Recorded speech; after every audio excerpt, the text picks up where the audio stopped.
Good morning, ladies and gentlemen. Just a reminder to everyone, please turn off or silence your cell phones, electronic devices. This is a hearing of the Committee of Adjustment for the City of Thorold for Thursday, July 16th, 2026. Everyone present will be given an opportunity to speak for or against the applications being heard.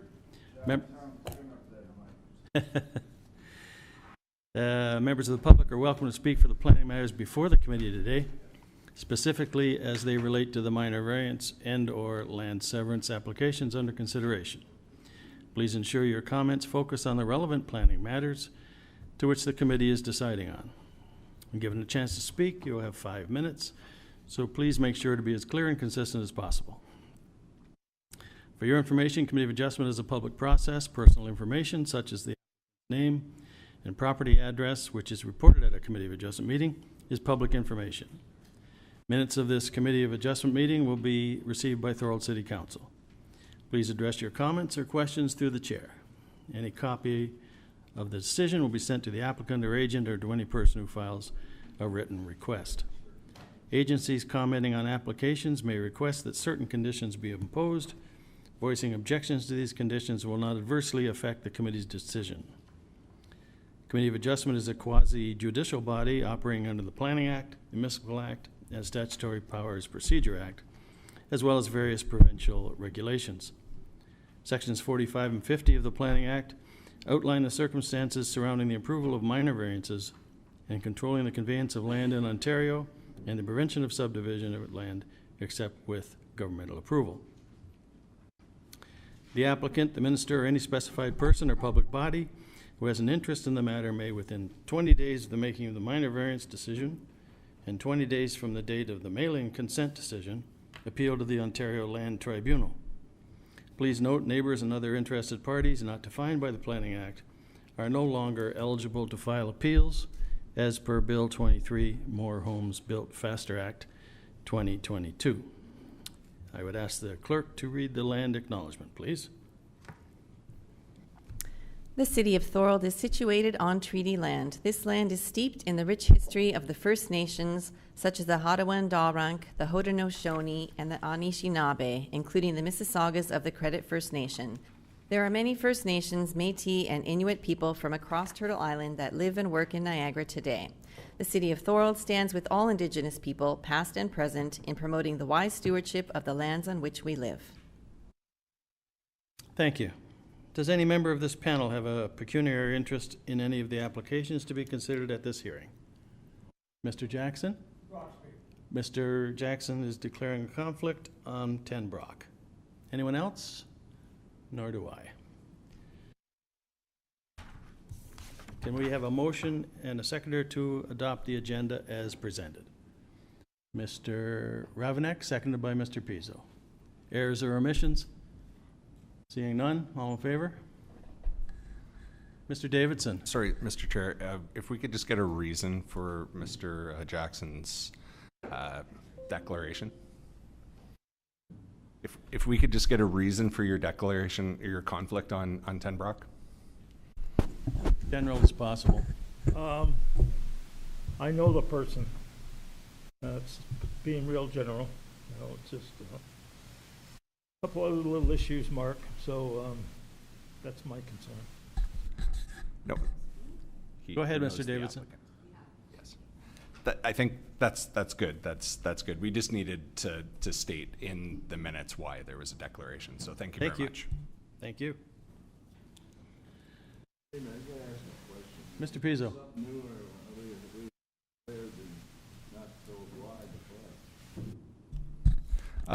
Through you, Mr. Chair, it should just be on the record as to why. It needs to, it can be very general. It doesn't need to be very precise, but we just can't say that we're declaring an interest. There has to be a reason behind it. That's all.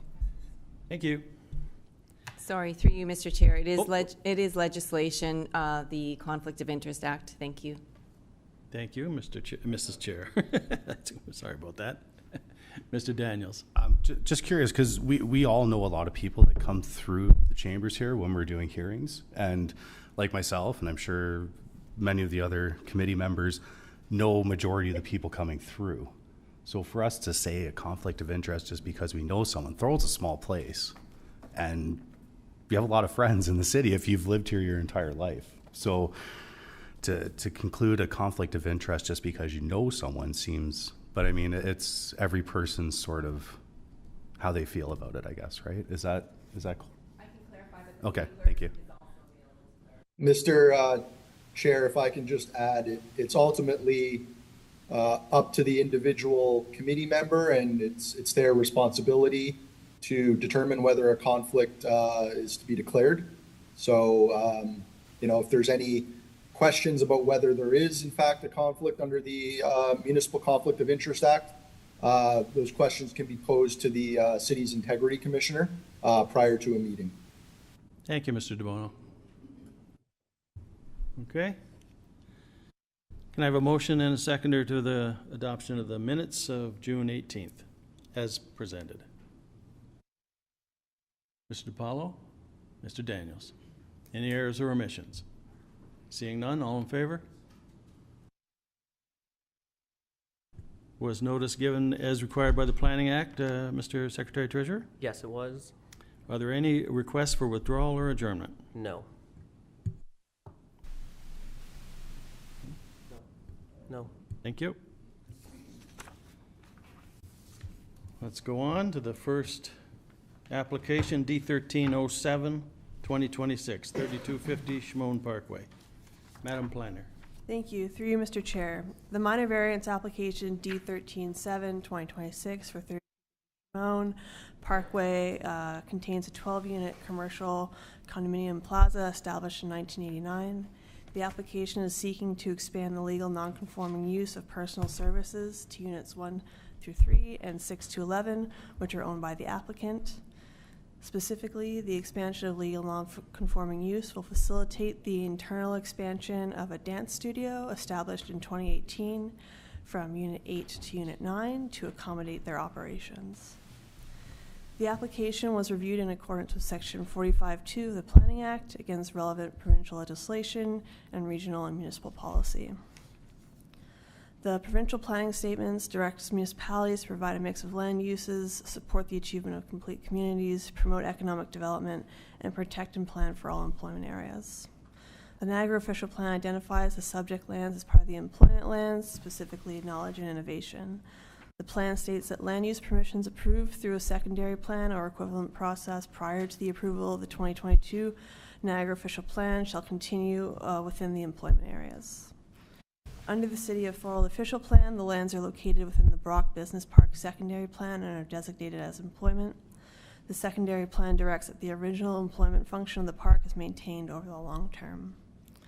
Personal services was a permitted use under the Prestige Industrial Zone of the 1997 zoning bylaw. Personal services was defined as retail use or activity within the Brock Business Park that would serve local businesses and employees. Under the 2019 bylaw, the lands are currently zoned site-specific prestige employment, which permits uses such as offices and public service facilities, but not personal services. The existing dance studio was established in 2018 prior to the implementation of the current bylaw. The dance studio can be interpreted as a form of personal services under which the definition lists health studio as an example.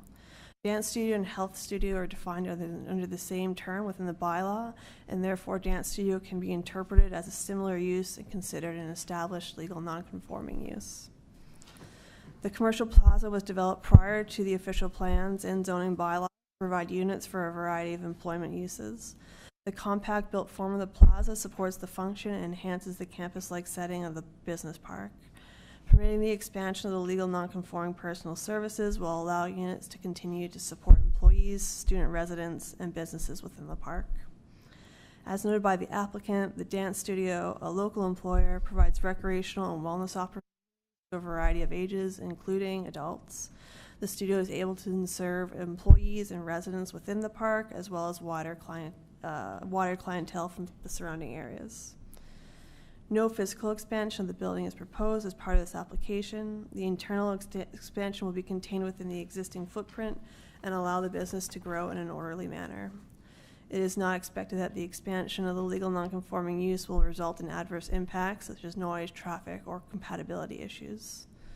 The application was circulated to partner agencies and organizations. No objections were received against the application from any agency or organization.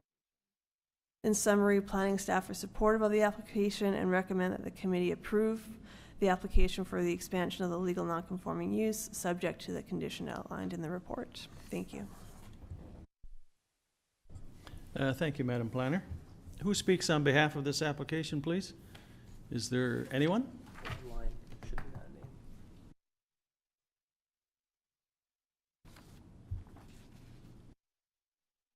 Have we got somebody online? Matt. Morning. Matt Vertanian from Mountain View Building Group. Welcome, Matt.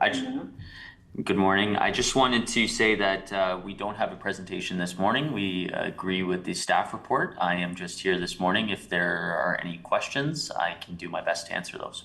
Thank you. Questions, comments from the committee? Seeing none. Anyone from the public? Seeing none. Mr. Pizzo, sorry, you're behind the sign. Thanks, John. I'd like to move acceptance of this committee, of this report. The recommendations of the City of Thorold are very, very, very good print.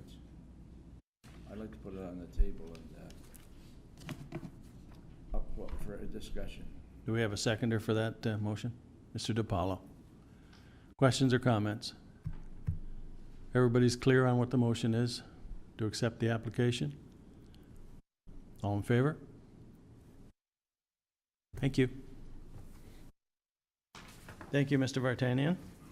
Thank you very much. Moving on. Something I said?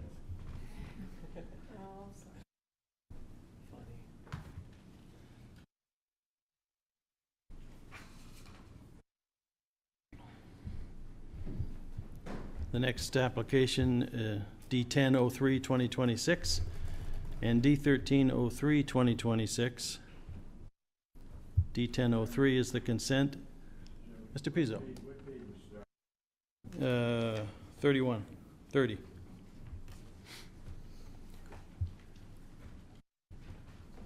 I think when we come to a vote, we'll probably split these two, consent and then the variance.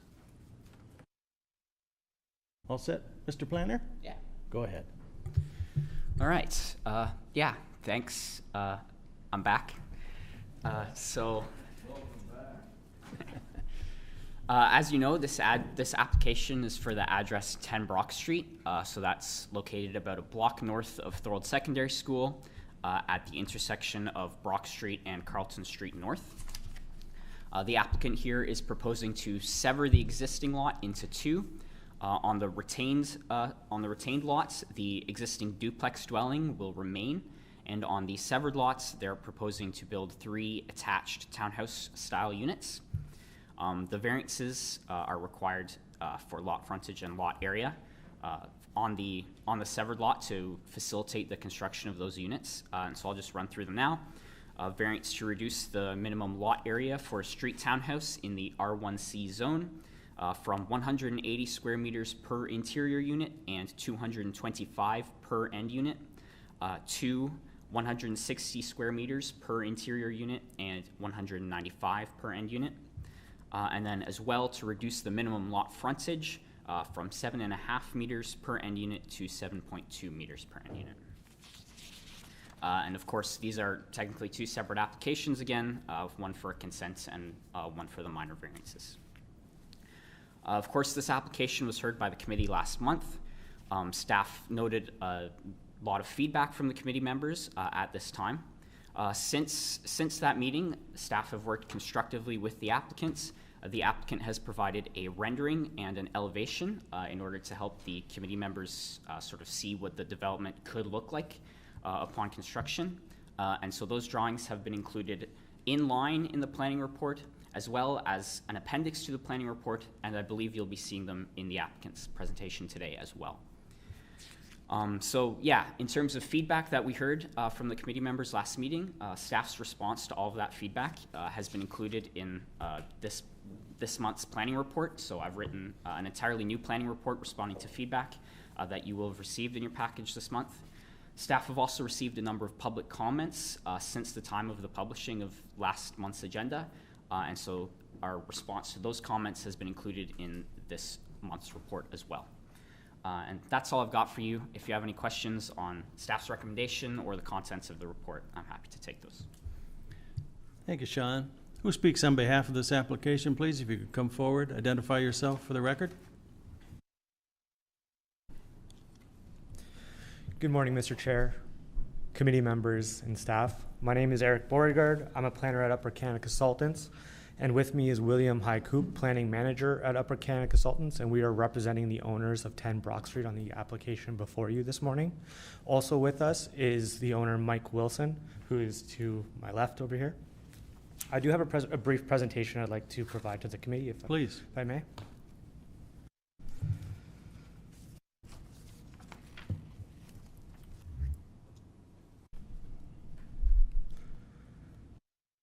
Okay.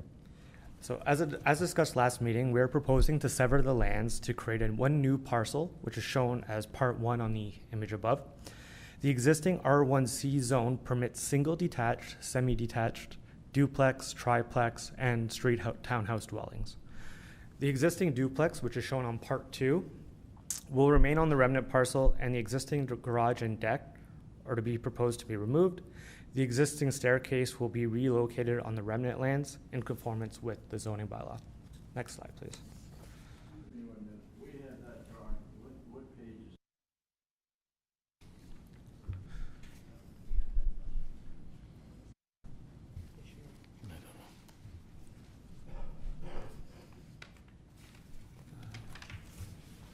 It's Appendix A to the staff report, sir.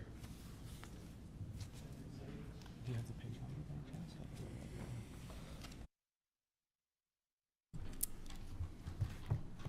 You got it, boys? Okay, go ahead. Thank you. We are proposing to construct a street townhouse dwelling containing 3 units on the severed parcel. To facilitate the proposed street townhouse is the minor variance application that we've submitted, which is concurrently seeking zoning to relief to permit a minimum lot area of 195 square meters from 255 square meters for an exterior unit, 160 square meters from 180 square meters for an interior unit, and to permit a minimum lot frontage of 7.2 meters from 7.5 meters for an end unit. Next slide, please.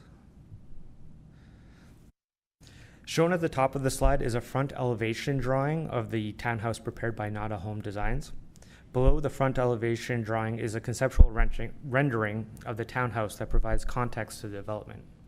As you can see, the street townhouse is proposed to be 1 story in height and is shorter than the 2-story dwellings that abut it. Being a ground-oriented dwelling type with a pitched roof, front porches, and articulated facade complements the character of the existing neighborhood. The overall massing has been intentionally broken into smaller components through variations in the roof lines, projections, porches, and garage placement. The proposed townhouse maintains the appearance and function of a ground-oriented housing. As a result, it provides additional housing choice while providing a compatible built form within the existing neighborhood. Next slide, please. So we've received, as well as plenty of comments from the committee last meeting, as well as from residents. So the next 2 slides address some of these comments. In particular, there's comments regarding parking. One of the comments was that there's not enough on-site parking. Zoning, our response is that zoning bylaw in effect for residential parking requires 1 space per dwelling unit, and the proposal provides 2 spaces for the dwelling unit. There are also a comment regarding not enough street parking to accommodate extra vehicles. On-street parking is permitted on the nearby side of Brock Street, on the northerly side of Brock Street and westerly side of Carlton Street North. Servicing is one service connection sufficient for the proposed development. One connection for water and wastewater can sufficiently service 3 dwelling units. Site servicing plan is to be provided by the city. Provided to the city with building permit confirming size of the required service. Intensification. A street townhouse with 3 units is considered too dense for the site, was one of the comments. Our response to that is an additional 3 units is a modest form of intensification for the area. The proposal meets the required setbacks, height, and parking requirements, and can function appropriately. The proposal is a ground-oriented development that is compatible with the existing character of the neighborhood. Next slide, please. So there were some comments on regarding traffic. With increased traffic, will the intersection at Brock Street become a 4-way stop? The city has not indicated that a 4-way stop is necessary and have not identified any traffic concerns. Rentals, worried new builds will turn into rentals and are uncontrolled. Rental tenure is permitted. The city has property standards, clean yards, and noise control bylaws to ensure there are no impacts on the surrounding properties. And then there were some heritage comments as well. The proposal lot directly impacts the historic and natural character of Carlton Street North, specifically the LG Lorman home and coach house. Our response is there are no properties in proximity to the subject lands that are designated as heritage properties. The LG Lorman home and coach house, which is on 112 Carlton Street North, is not designated as a heritage property. Next slide, please. So that concludes our presentation, and we have reviewed staff's recommendation report, and we agree with it. Thank you. Thank you. Questions or comments from the committee? None? Yes?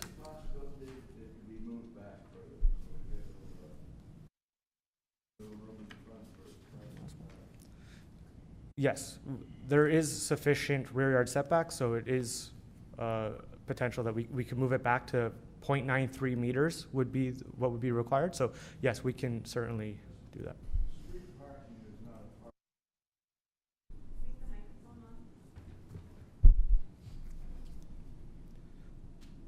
So it can be moved back. Michael, can we talk to you? Can you move that unit back? If the rear yard setback would allow it to move it back, we can move it back. The only hesitation I have on it, there's a lot of mature trees along the. Because it's very, very, very close to the road. Through you, Mr. Chair. Everyone needs to speak through the microphone because there are people online that won't be able to hear you. Right, I made a mistake. It's not just you. Sir, if you could come up to the microphone and speak, that would be great. Thank you. Introduce yourself and say your name. Thank you.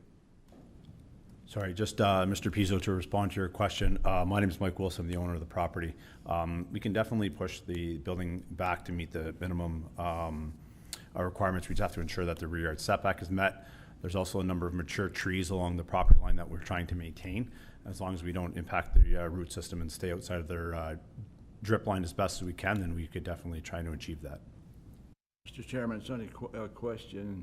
If it's a possibility, I'd like to see it. If you can't, the mic was on.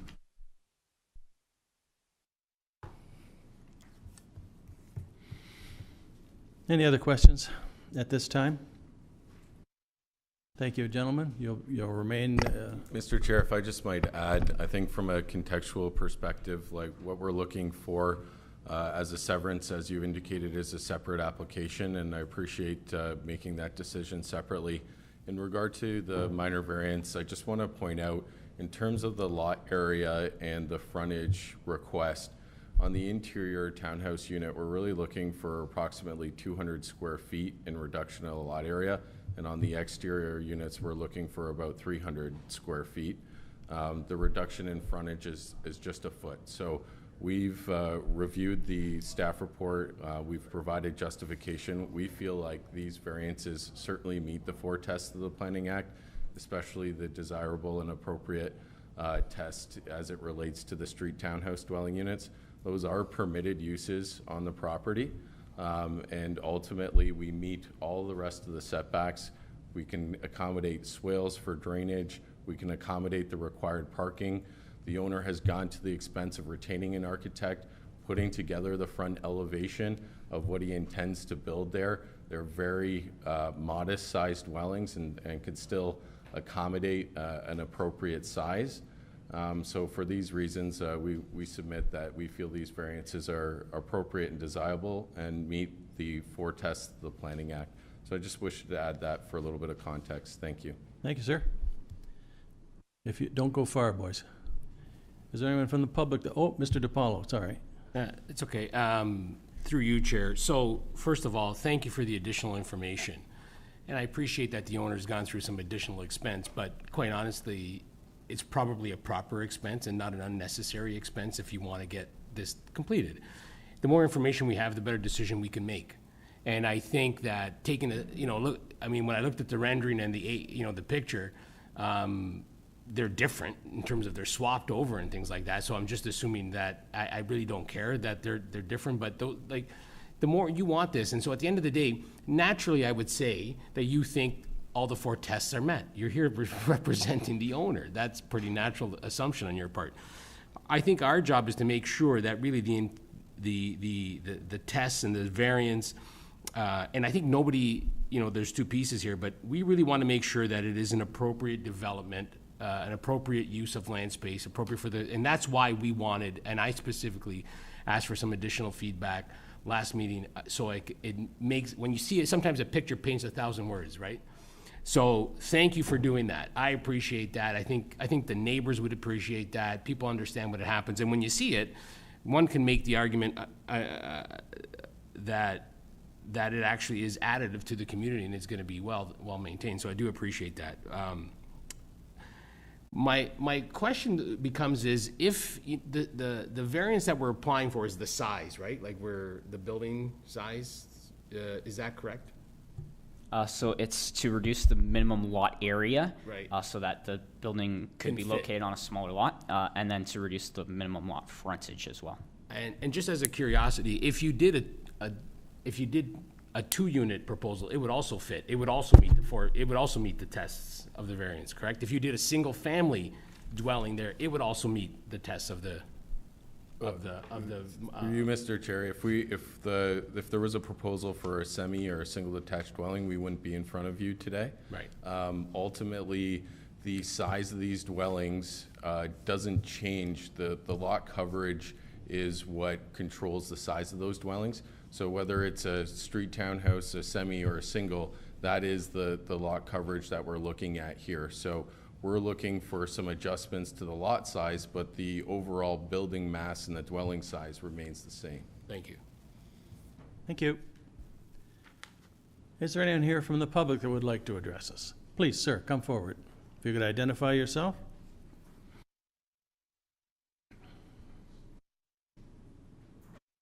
Good morning. Thank you, Mr. Chair and committee, for letting me speak.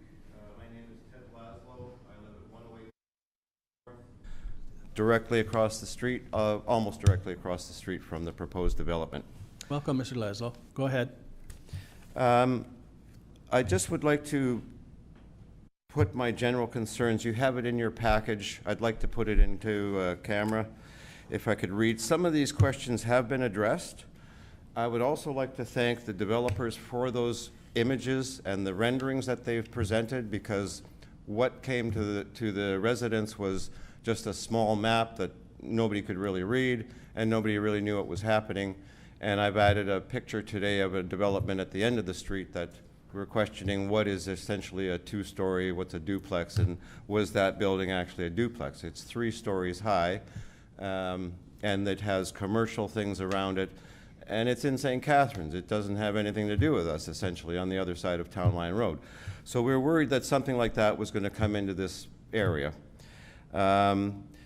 Severing the lot was not the issue. It was the proposed development, which we couldn't see an image of, which they've provided to us now.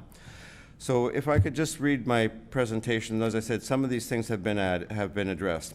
So in the past, the Ontario Ministry of Culture had an initiative to preserve Ontario heritage.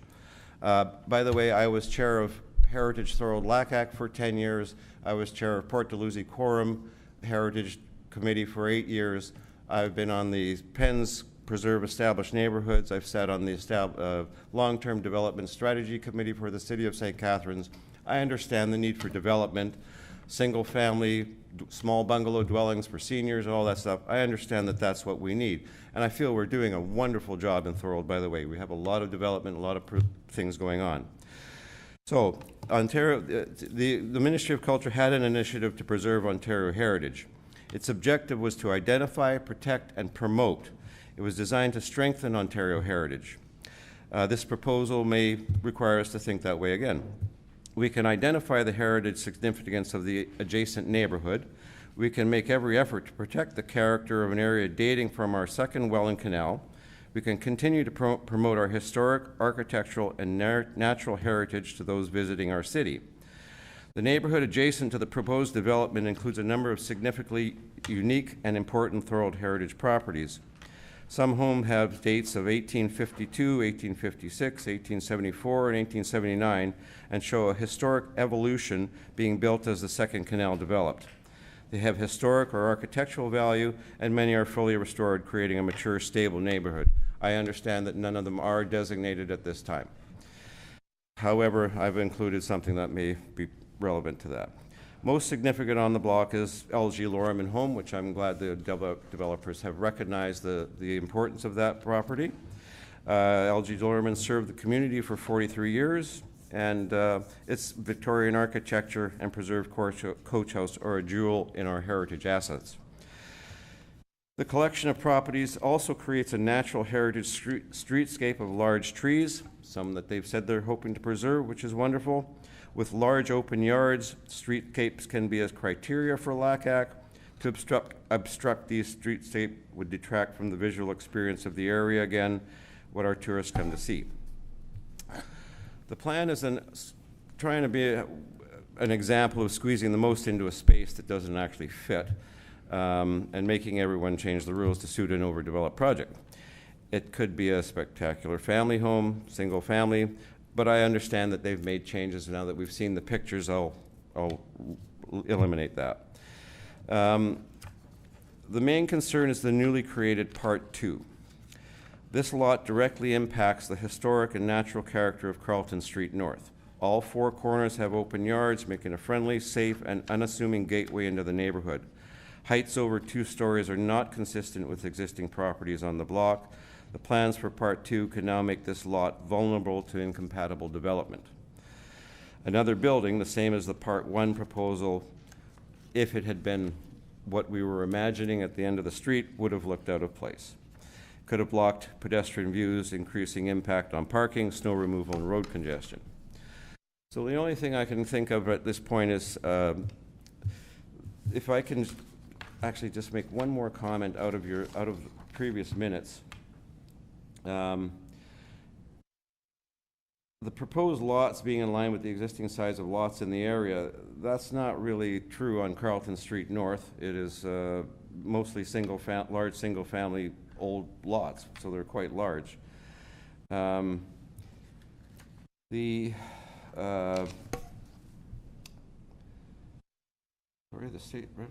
buildings consistent with this proposal within the same block on Ormond Street. This is not Carleton Street.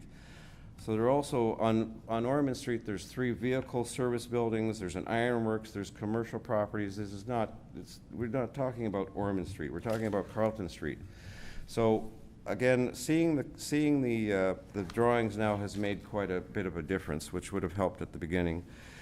So on the proposal, I would respectfully request the Committee of Adjustment to make the following recommendations. To reduce the plan to 2 family-size units to avoid creating instant overcrowding, because the 3 units actually could bring 9 cars. There's a garage and 2 parking spaces. There's 9 cars. So any provisions to approving consent, if we could add an amendment to zoning to restrict size, an amendment to zoning to restrict height, to the location of the building on the property, amend the zoning to maximize green space, provide sufficient off-road parking, apply official plan recommendations without variances on the remaining lot, and if there is any proposal for that lot, that Heritage Thorold be provide a heritage impact report for the proposal. So, in closing, I'd just like to, well, not in closing, there's an extensive building progressing everywhere in Thorold. It seems a little bit of an unnecessary infilling with limited regard for the neighborhood. This block of Carlton has managed to preserve its heritage homes. It's easy to identify the importance of this area. We need to protect as much of this endangered area as we can, and we should promote compatible proposals in sensitive areas. The last two pieces I just added today, part of it is the designation for a heritage district, which there's enough reason in this area to possibly look at that at some point in the future. So the remaining lot is the real worry.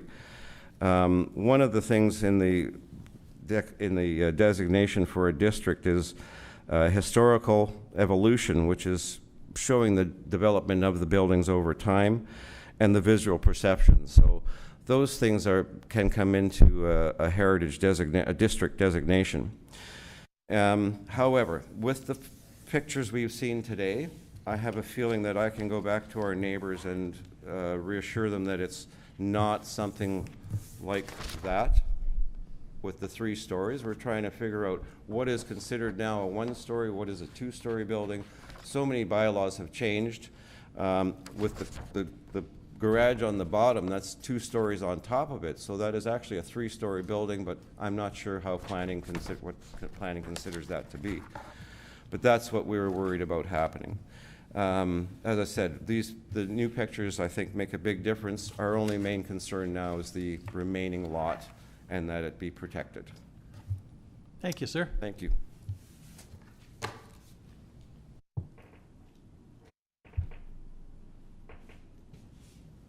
Mr. Ravenek. Mr. Chair, just prior to the meeting, we were handed a document from the comments from the building department. Wondering if that could be explained to us here about in a little more detail. I've not seen that, so. I think they're in your packet. They should be. Are they? No, it's okay. Sean's going to explain it to me. Sean, have you got that, or shall I? Sure. So, it's our understanding that these comments just pertain to like things that the applicant needs to keep in mind when they're moving forward with the building permit requirement with the Ontario Building Code, all of that sort of thing. And so it's our understanding that those would be captured when the applicant comes in for their building permit. Okay, that's great. Thank you. Thank you, Mr. Ravenek.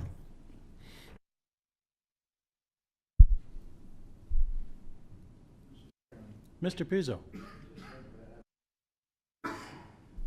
I got my mic on. That's good. Well, pushing it back, just a question. Would you go over, give us any information on that, Michael?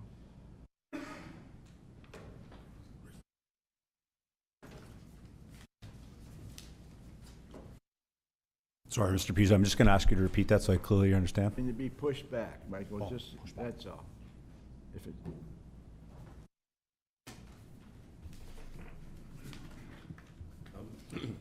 To you, Mr. Chair, to the committee member. So right now, the rear yard setback requirement is 7.5 meters. We're at around approximately 8.43 meters from the rear yard setback. So we'd be able to move the building back about a meter, 0.93 meters, in order to get to that rear yard setback line that you're asking about. Yeah, because it's sort of like that situation on Ormond Street, the bottom of Ormond Street. Those units getting out of that parking lot, their driveway is pretty tough. Yeah, so in this instance, we have a front yard setback of 6 meters to the garage. There's additional space, approximately 6 to 7 meters from the property line to the back of curb in the public road allowance. So we feel that someone's going to be in their parking spot in the driveway in the garage. They're going to be able to back up closer to the road, do the proper looking either way to see if cars are coming and take that turning movement out. But as Mike indicated, he's willing to move that building back to give it extra space to address that. So what's the problem? There's trees there, Michael? Yeah, it might be hard to see on our imagery, but there is a lot of mature maple trees along that back property line that provide great shade to this property and the neighboring area as well. And we'd like to try and maintain those to the best of our ability. So we can push it back provided we try and minimize the impact of those mature trees. Well, I'm not looking for a lot of work. I just thought it would be easy to move back, that's all. We can commit to that. I want to avoid any, obviously, impacts on the setbacks, but like William had indicated, we should be able to maintain those still. Thank you, Mike. Mr. DiPaolo. Through you, Chair, just a question to staff. Would the development be under site plan control? Yeah, so as per legislative changes to the Planning Act that came in over the last few years, residential developments of under 10 units are not subject to site plan control.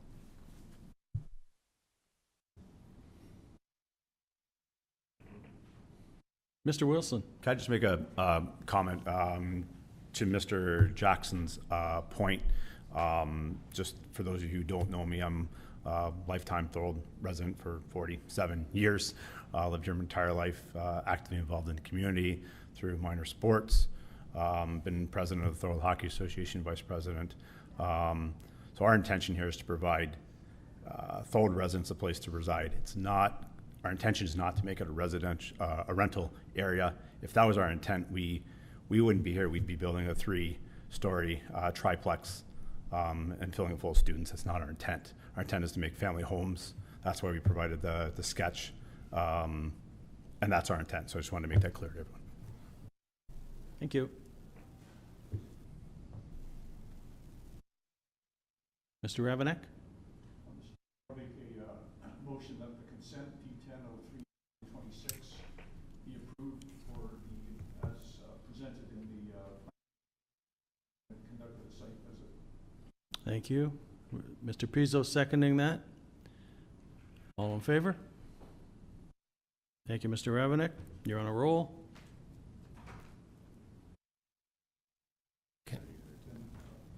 Chair, with respect to the minor variance D1303-2026, I'll just make a motion that be approved for the based on the planning report and conditions stated therein and having conducted the site visit property. Thank you. Do we have a seconder for that? Mr. Daniels? Further conversation? Seeing none. All in favor of the motion? Thank you. Thank you. Thank you, Chair.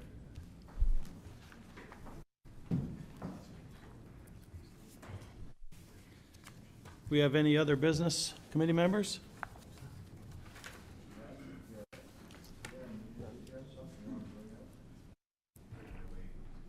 I'm sorry? That's up to you, sir. I would. Next meeting? The next meeting is Thursday, August 20th, 2026. And how many applications so far? There are 2 as of right now. Okay, thank you. I have a question. Mr. Pizzo? What was cutoff date for these applications? So there were 2 notices of hearings that were sent out. Oh, comments, because they came in late. Like, they came in after the planning report. Because of the, through the chair, because of the way that the notices of hearing were scheduled, I think it's 20 days that they're given, and, well, the planning report gets We're just being very made, nice. and then, yeah. We're just being very nice. We're known as the nice committee. They're giving us information. Yeah. I'll take the information. Anything else? Motion to adjourn, Mr. Daniels? All in favor? Here we go. Thank you, gentlemen. Thank you, ladies.